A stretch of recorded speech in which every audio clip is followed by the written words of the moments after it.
Hello everyone, তো আজকে চলে গিয়েছিলাম কলকাতার সেই নস্টালজিক ক্যাফে মিত্র ক্যাফেতে।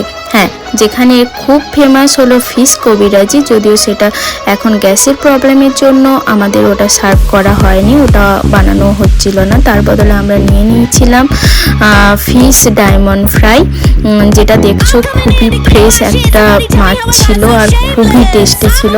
একদম গরম গরম ভেজে আমাদের সার্ভ করছে, দেখতেই পাচ্ছ কতটা পরিমাণে গরম ছিল। তারপরে ছিল একটা মাটন আর এগের একটা চপ, আর একটা ছিল মাটন চপ। যদিও দুটো অলমোস্ট একই রকমই ছিল, দেখতে পাচ্ছ দুটো ডিফারেন্স করতেই পারবে না।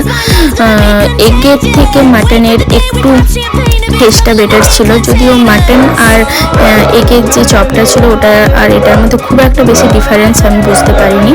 আর মাটনটা কিমা করে এরকমভাবে পেস্ট করে দেওয়া ছিল, তো অল ওভার খুবই ভালো ছিল।